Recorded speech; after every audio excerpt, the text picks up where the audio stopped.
Good evening, everyone. Welcome to After Further Review by I Could Be Wrong Sports.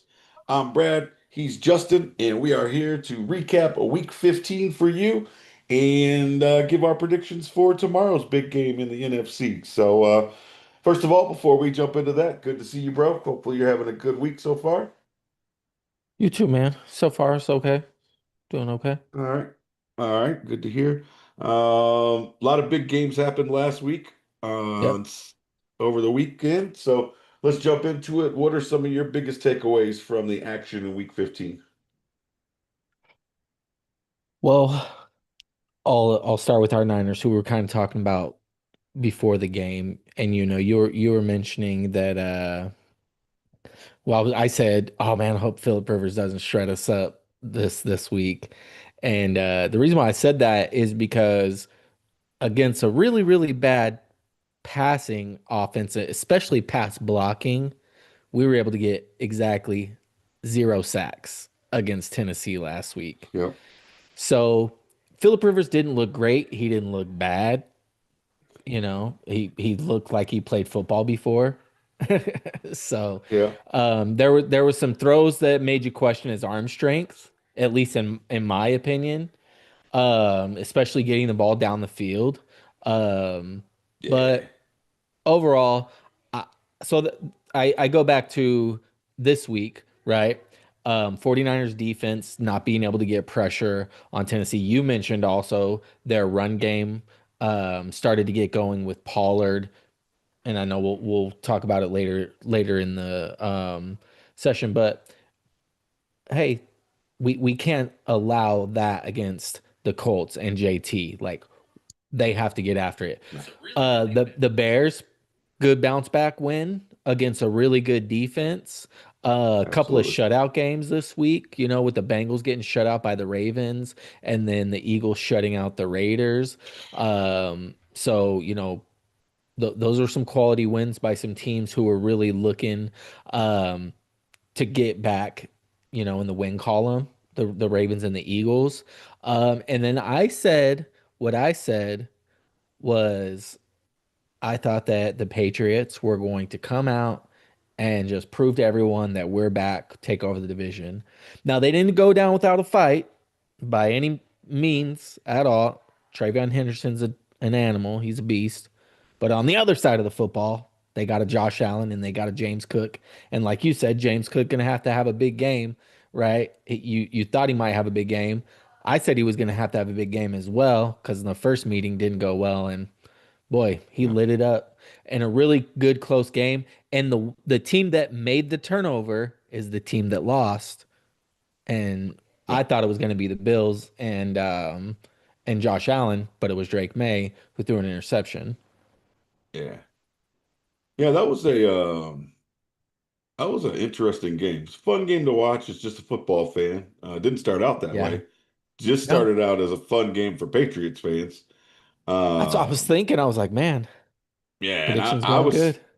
as I was watching the game, I was thinking, man, I was way wrong about this game. Like I thought even if New England won, it would be a close game. I thought Buffalo was gonna hang with them, and it looked like it was over. And then Buffalo, just chipped away, and came out with the win. I think they have now three in a row, four in a row, three in a row, I think. Um, Still have an outside shot to win the AFC East. So, that was one of my big takeaways is Buffalo did not crumble. They showed, even though they're not a champion, they showed some championship grit in that game. They showed that they probably have what it takes to win in the AFC, and we'll talk about them a little more here in a minute. Uh, Another takeaway for me was Carolina missed an opportunity. We talked about it on Man, Wednesday.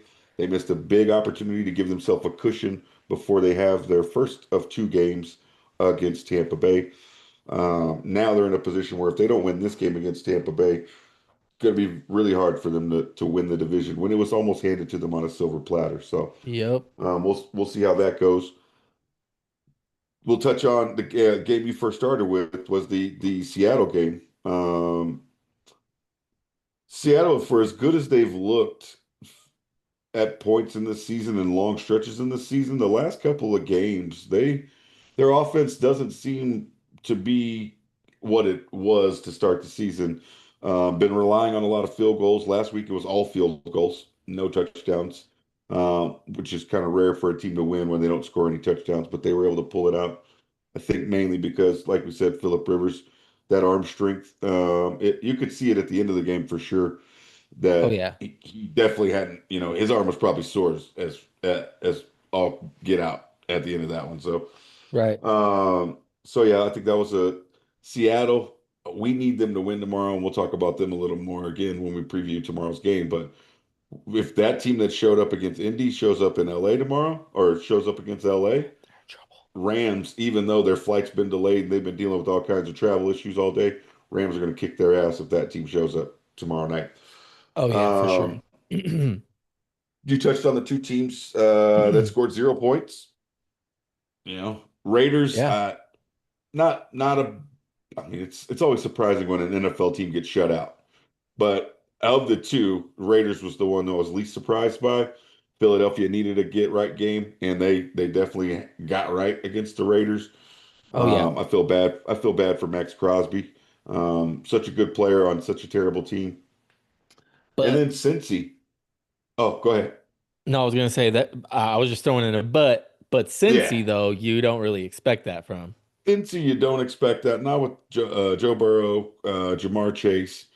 Um, then their defense had they had moments in the game. I mean they were bad like usual, but they had some moments. They got a lot of pressures at key moments on Lamar and kept it close for a little bit, and then the offense just could not get going whatsoever.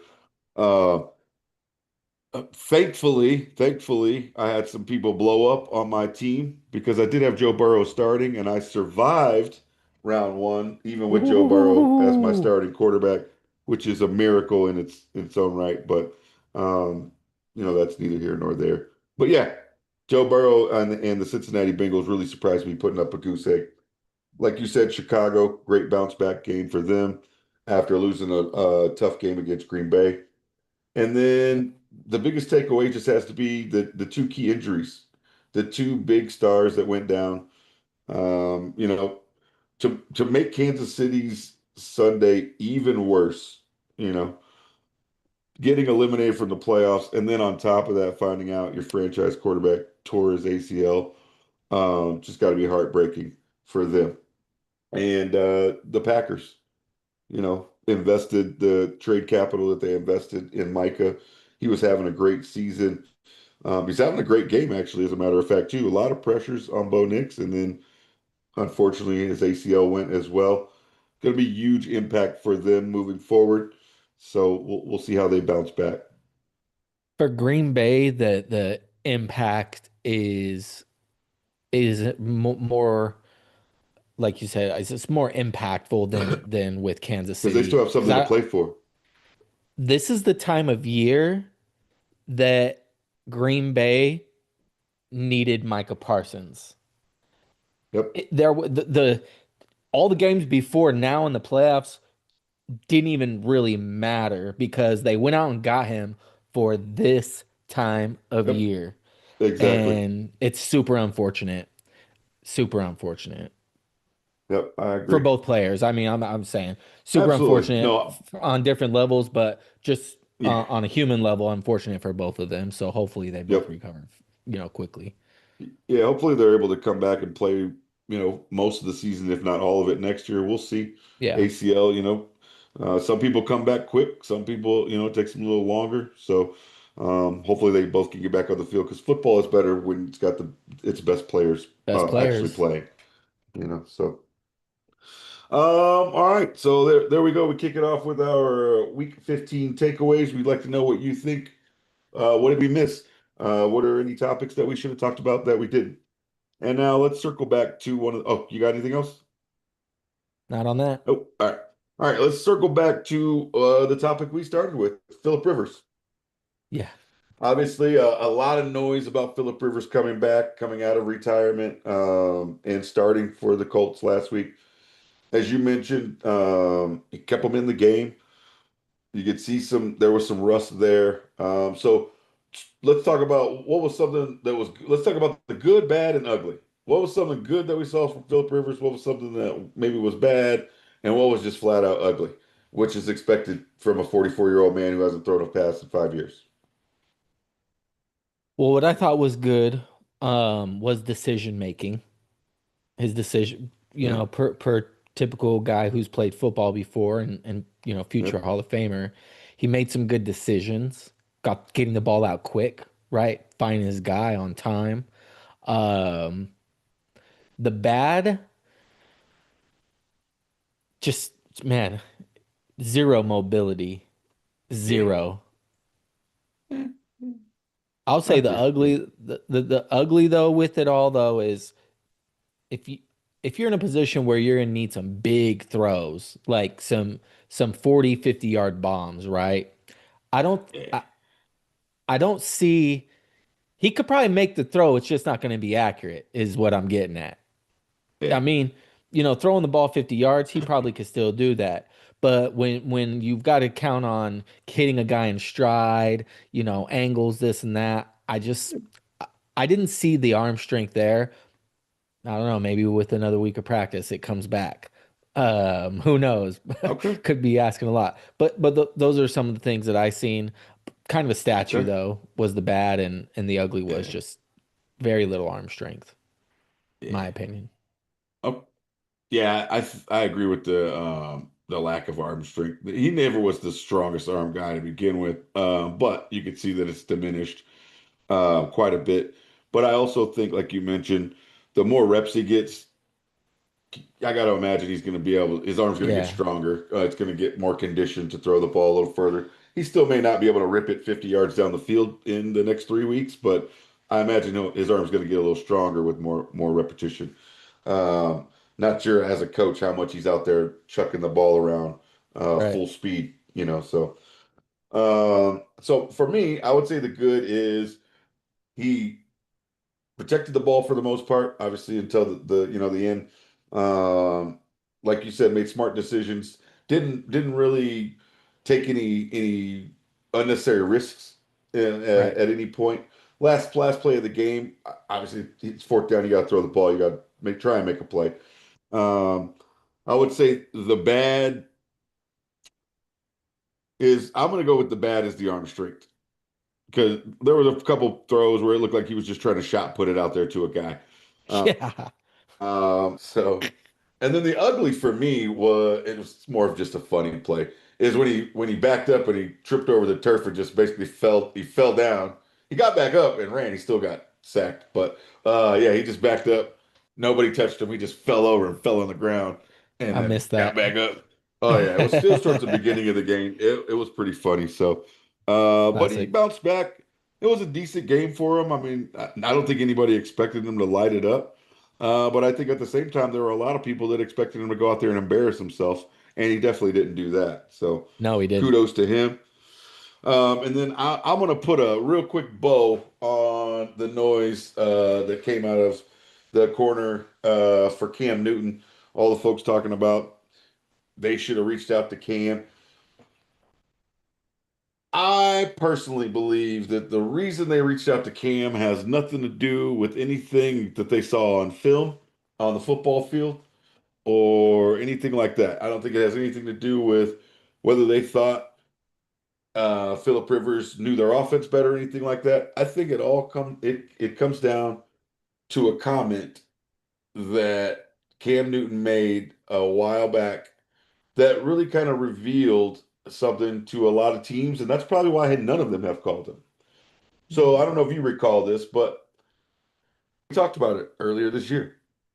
Uh, on first take, Stephen A. Smith asked Cam Newton, would you trade your MVP trophy for a Super Bowl trophy? And Cam Newton's response was not just no, it was hell no. I wouldn't Hmm. do that. Personally, I think that a lot of GMs, maybe all of them, they saw Hmm. that and they were like, why do we want a guy that's a me guy instead of a we guy? Yeah. There's no doubt he's in better shape than Philip Rivers. There's no doubt he could throw the ball further. Probably adds more dynamic plays with his legs than Philip Rivers. But what's his mindset? Like, is he there for Cam or is he there for the Colts? They need a guy that's there for the Colts because they have a team that's capable of making a long run. And I think that is a big reason why a lot of teams have not called Cam Newton when they needed a quarterback. Think about Yeah, it. The Cincinnati Bengals needed a quarterback earlier this year. They traded for a 41-year-old quarterback. That's two 40-year-old quarterbacks that were chosen ahead of him by teams that desperately needed quarterbacks. And I think that his comment just kind of opened himself up to teams saying, "Nah, we're good. We'll pass. You're yeah. talented. You're good. We're good though." Some So logic to that. I I don't can know if get a on lot of board people with have it. thought about that, but I think that has a lot to do with I some of haven't. the comments he's made. So yeah. Interesting. Good Anyways, call out. put a little bow on that. Cam, cry your heart out. Philip Rivers is going to be the Colts quarterback for the rest of the season, unless he gets hurt too, which hopefully he doesn't.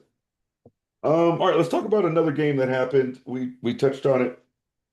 Bills roared back after being down 21-0 against New England, and closed the gap in the AFC East. They again have won three in a row. They've looked pretty good doing it. I know they looked rough in that first half last week, but they've looked pretty good over these last 3 weeks. I personally, and I just want to get your opinion, do you agree with me or not? I'm going to say this after further review. I believe the Buffalo Bills have reestablished themselves as the team to beat in the AFC. What do you say? No, I Okay. don't think they have done that. Okay. All right. Um, I, I was gonna say New England, like, but as I'm just sitting here thinking, I'm like, I kind of been hating on Denver all year. Yeah. And they had a nice win. It wasn't like Micah went out early in the game. And we talked about it. I thought it could be a high scoring game. I wanted it to be, figured Yeah. it I could was surprised would by how more many points were likely scored. be a defensive battle, but they did what I thought they would do, just chunk that ball. They like to throw those deep balls. Yep. Loving Knicks, man. So it was a really good game. I'm gonna go with Broncos. I think the Broncos right now Okay. are the team to beat in the AFC. They have a Super Bowl winning coach. They have a great defense. Bo Nix in his second year, he's not a rookie, right? So he's Yeah. got some experience and they keep making plays. Their offense keep making plays. Cortland Yeah. Sutton's a veteran receiver. Their running game looks good. It's getting better. So Yeah. I'm gonna go with the Okay. Broncos right now. Team All to right. beat. All right. I can't argue it. I mean, obviously, they got the number one seed, so right now they're sitting on top of the mountain in the AFC. I, pr- I I'm going to put Denver slightly below Buffalo because of the quarterback position. That's all. That's the Oh, only. for Their sure. but their I got you. defense. Don't get me wrong. Their defense is legit, and they can neutralize the difference that Josh Allen makes. But I got to see. I want to see it in the playoffs against some quality teams. I imagine those two teams, if they play, it will, well, depending where they line up, might be later in the playoffs. So it'll be interesting to see, but I'm going to roll Buffalo for now, unless they fall flat on their face, which is typical of the teams that I say are the team to beat over the course of this previous 15 weeks now. So yeah, it's been rough for me so far. All right, I didn't put this one on our list, but I want to jump to it real quick. LA and Detroit Yeah, yeah. from last week. What are some of the take before we talk about LA and Seattle tomorrow? What are some of the takeaways you maybe had from that big matchup that we talked about on Saturday?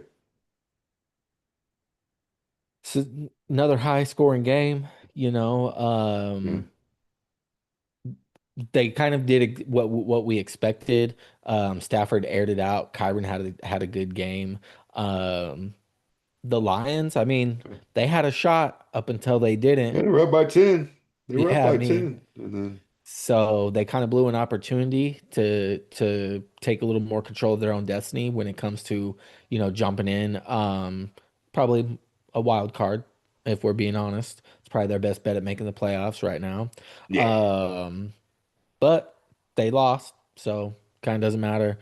Um, my takeaways were like I say, just a nice high scoring game. Stafford looked good, and Detroit just blew an opportunity. Yeah. Yeah, I agree with everything you said as far as high scoring like we expected. It was, fun game to watch. Stafford had a great game. Did throw an interception. Kind of started out a little rough, but bounced back, looked great, as the game wrapped up, and especially in the second half. I think what I took away from that game is number one, I'm going to be right about Detroit missing the playoffs. I'm about 95% sure they're going to miss the playoffs. And then the other thing I took away from that game is in the first quarter and a half, first half, Detroit kind of gave everybody the blueprint on how you beat LA. You did, you put their defense in a compromised position, keep them on their heels. You gotta obviously move the ball. Gotta have some playmakers, right? And then all you gotta do is get a pressure here and there on Stafford. You don't gotta pressure him the entire game. You blitz him the entire game, he's gonna pick you apart. You gotta pick and choose your spots and get a little pressure on him, force him into a off throw here, off throw there. He's gonna give you a chance. There's a team in the NFC that's built to do that, and they reside out in Santa Clara. Just saying, just saying. Just So, saying. yeah, I just wanted to get your take on that game. It was a close game. It was a fun game to watch. A lot of scoring. Um, I'm sure those teams, players, they helped out a lot of fantasy teams advance to the next round. Speaking of that, before we jump to tomorrow's preview, Trevor Lawrence, bruh, Wow, where the hell did that come from? Like, I don't think that was a anybody game. expected that. That was a hell of a game by him. 6 total So TDs, man. 6 total TDs. If you Channeled had his him inner on, Josh Allen. if you had him on your fantasy roster and you did not win, man, I feel bad for you. That It's would all suck. bad. Yep. That's kind of like having Kyle Pitts on your team, but having him on the bench because you don't expect anything and then he blows up. So, anyways. All right, let's talk about tomorrow's game. It is the battle for the number one seed in the NFC. Winner obviously is going to have the inside track. They've got to win out, and they get the number one seed. Um, it's in Seattle, obviously. I don't know if you read earlier, but the Rams were having travel issues. They had some issues with their plane. It was delayed for a long time. I still don't even know if they're in Seattle yet Oh, because I didn't check the update. Hopefully they are. Hopefully we get a good game and they're not worn out or anything like that. What are you looking for in this game? What do you expect? Obviously, we know from us, from our perspective, we're going to be, I'm not going to say Seattle fans tomorrow, but we're definitely going to be rooting against the rooting for Rams. him. Oh yeah. So what are some of the things you're looking for in this game? What are some takeaways? So what are some key things that you think will determine the game? Well, you kind of touched on it earlier. I think the main key thing that's going to determine the winner of this game is can Seattle's offense get back on track? You touched on earlier the last few weeks haven't looked great. Excuse Yeah. me, haven't looked great. Um, Jason's had some big games in there, but it's like nobody else is really getting involved. Now, for my fantasy team, that's great. But if you're a Seahawks fan and you're the Seahawks front office, you want to start really getting everyone involved. Shahid's had a couple of decent games since they've acquired him. The last 2 weeks have been pretty Yep. decent for him. But they have to really get the run game going. And they got to get the explosives back. Darnold's been making too many turnovers. He's been giving the ball away a little bit too much the last several weeks during the slide. So if they can avoid that, then they can come out with the win. But that's the only way. If their offense isn't on track, I don't think right now, especially after um, this week against the Colts, even the Colts put Yeah. up what 18, They moved 17, the something like ball. that. They moved the ball, right? But they were just kicking field goals. Eh, The Rams are going to put the ball in the end zone. I So agree. Adams is out, might make a little bit of a difference when it comes to getting the ball in the end zone, but I still think they will. When you have a Puka and a Stafford, you're good to go.